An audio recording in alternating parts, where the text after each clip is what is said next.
इन्होंने किसी और महिला को खड़ा किया वहां पे और सेक्शन 13 की पिटीशन लगवाई और पूरे फोर्स डॉक्यूमेंट्स लगवाए और इन्होंने डिग्री ले ली डाइवोर्स की। आपको लीगल पोजीशन मालूम होना चाहिए ना, क्या करना है नीचे। आपको खुद को पता नहीं और आप यहाँ पे अपील में आ गए और ये ग्राउंड ले रहे हैं। ये यहाँ इंक्वायरी नहीं होगी इसकी, वेदर इट इज फोर्स्ड और not. This is an appeal regular. बिल्कुल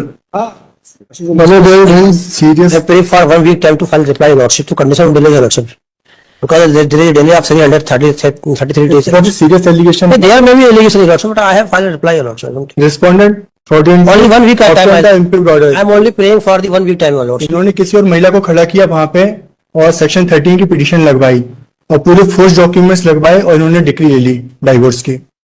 Appellant is also appear, my lord. Also, I am praying for only 1 week time to file. तो कुछ बोलने ही नहीं देती किसी के। तो ये तो समझे ना मामला क्या है, क्या फोर्स डर क्या नहीं है, तो क्या इलाज है फोर्स डर है तो हाँ वो करो। आप अपनी हम तो वहां अपीयर ही नहीं थे मैम। वहां पर ने 340 फाइल किया और पुलिस को कंप्लेंट करी जो कि against the order of family court. There is only one option to file the first appeal my lord before this honourable court. हमारे लीगल राइट पूरे वॉल्यूशन हो गए, हम अपीयर ही नहीं हुए और हमको जानकारी नहीं मिली। जो हमको जानकारी मिली हमने तुरंत इससे सर्टिफिकेट कॉपी निकाली और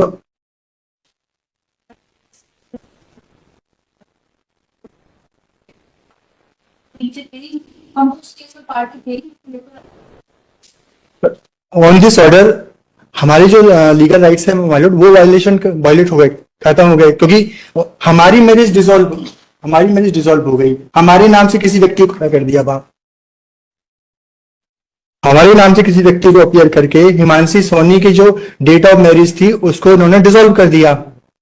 इसलिए हमारे पास केवल एक ही राइट है कि हम फर्स्ट अपील में आए उस केस में। ये हाईकोर्ट कैसे करेगी, वहां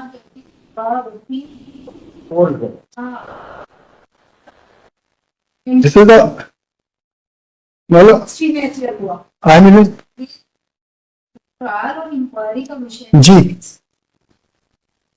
देखो एक सिमिलर मैटर है माय लॉर्ड, ये इलाहाबाद हाई कोर्ट का था, फिर सुप्रीम कोर्ट भी गया, सेम मैटर है, बिल्कुल सिमिलर मैटर। इसमें भी यही हुआ था कि किसी और को खड़ा करके उन्होंने डिग्री ले ली। इसमें डिमांड बैक हुआ पूरा मैटर ये सुप्रीम कोर्ट का। अरे डिमांड बैक हुआ कहाँ? ट्रायल कोर्ट के लिए। ट्रायल कोर्ट के लिए, डिफरेंट जज के लिए। बट ये जजमेंट यहाँ एप्लीकेबल नहीं है। सुप्रीम कोर्ट और हाई कोर्ट ने ऑर्डर नहीं कर दिया, आप इंक्वायरी नहीं की सुप्रीम कोर्ट ने और हाई कोर्ट। इंक्वायरी के लिए भी बोला उन्होंने इसी में। नेचुरली आप जाइए ना वहाँ इंक्वायरी करवाइए। हमने 340 फाइल किया ना माय लॉर्ड। कहाँ? In trial court.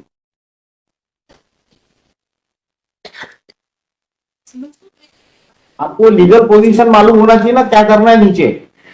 आपको खुद को पता नहीं और आप यहाँ पे अपील में आ गए और ये ग्राउंड ले रहे हैं। ये यहाँ इंक्वायरी नहीं होगी इसकी, वेदर इट इज फोर्स्ड और not. This is an appeal regular. बिल्कुल केस में रिकॉर्ड नीचे का आया है, उसी के बेसिस पे डिसाइड होगी माय लॉर्ड। इससे परे नहीं होगी माय लॉर्ड। नीचे में तो आप थे नहीं, आप कह रहे हैं हम तो पार्टी ही नहीं थे, हमारे जगह कोई और व्यक्ति खड़ा था। जो भी उसने एडमिशन लिए या जो भी जिस तरीके से सपोर्ट किया उसमें हस्बैंड हम भी तो कोई प्रैक्टिकल देख करके एक ऑर्डर करेंगे, हम कैसे इसके पीछे जाएंगे? फ्रॉड के बेसिस पे हासिल हुई है, सूट लाना पड़ेगा। मतलब वो डिक्लेयर करा गलत हो गई है, वही सिविल सूट फाइल होगा, यहाँ थोड़ी है।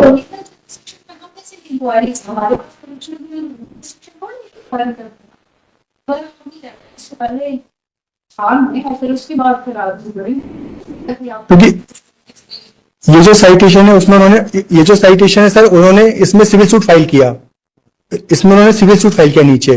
वो सिविल पर आपने नहीं किया ना अभी तक। नहीं, वो ज्यूरिडिक्शन की बेस पे उनका डिसमिस हो गया, तब फिर वो ऑनरेबल हाई कोर्ट में आए। कोशिश तो की फाइल करके, ज्यूरिसडिक्शन के ग्राउंड पे डिसमिस हुआ, रिमांड हो गया जी। यहाँ तो फाइल ही नहीं हुआ अभी तक। तो इसमें क्या है सर, एक जो व्यक्ति वो शादी कर लेगा क्योंकि उसका कर लेगा, तो क्या आप मेरिट पे भी चैलेंज कर रहे हैं क्या इसको? विद इन 3 मंथ, ये 3 महीने के अंदर सेक्शन 13 डिसाइड हो गया। चीजें समझना जरूरी होता है काउंसिल को। मैं समझ गया सर।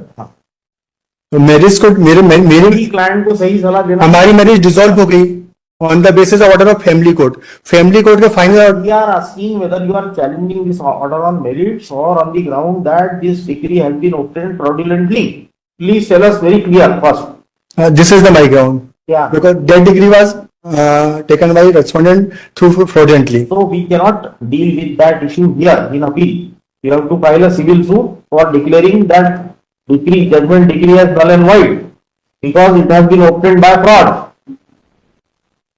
एक बार इसको ऑफर कीजिए, इस पार्ट में भी सेटिस्फाई करने की बात आई थी। जी अभी नीचे हाँ, इसमें उसमें एक्सपायरी थी, इसमें मेरिट पे है। नहीं था। इसको आफ्टर 2 days रख लें, तो उसमें से मैं स्टडी और कर लेता हूँ, क्योंकि after understanding will not adjourn the matter. Clear है। अभी यहाँ इंक्वायरी होगी क्या क्या फ्रॉड है, यहाँ कैसे इंक्वायरी करेंगे आप में, ये बता दीजिए जरा। This is a technical issue my Lord, that's why I am technical, this is remedy is available. ये कोर्ट कैसे और वो बन गया।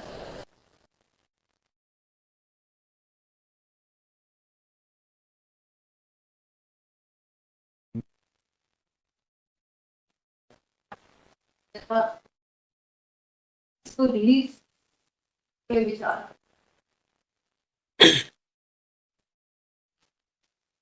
पहले फर्स्ट अपील है।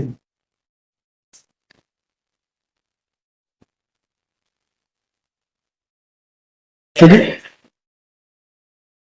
फैमिली कोर्ट के ऑर्डर के अगेंस्ट में नहीं, आप बेसिक तो नहीं समझ can taken on next week my lord, मैं इस पे रिसर्च कर लेता हूँ। तो टेक्निकल इशू रिसर्च किया आपने, अपील मैं बनाया, अभी किया ना रिसर्च, मैंने जजमेंट लेकर आया हूँ मैं, उसमें यही सेम जजमेंट आपके केस में एप्लीकेबल ही नहीं है। उसमें वो लाना पड़ता है जो अपने केस में applicable हो। उसमें इंक्वायरी का ऑर्डर किया उन्होंने, इसलिए मैंने अरे आप बेसिक फैक्ट्स ही नहीं देख रहे हैं, उसके फैक्ट्स अलग हैं, इसके फैक्ट्स अलग हैं टोटली। आप क्या देखते हैं, ऑपरेटिव पोर्शन। आखिरी में कोर्ट ने, सुप्रीम कोर्ट ने क्या लिखा, उन्होंने का रिमांड कर दिया तो हमारा भी केस रिमांड हो जाए। फैक्ट्स बताओ सिमिलर है क्या। उसमें एक्चुअली से फैमिली कोर्ट का जो पूरा ऑर्डर सीट है वो उन्होंने डिस्कस की हुई है। फिर भी देखिए, आर्ग्यू करते रहेंगे, आप नहीं समझेंगे। तो सर इसको नेक्स्ट वीक ले लीजिए, मैं इस पे देख लेता हूँ क्या रेमेडी हमारे पास। Counsel for the appellant prays for time to satisfy this court as to how this appeal is maintainable on the ground of on the ground that the decree and judgment and decree have been obtained by fraud. List in the next week, no further adjournment. No.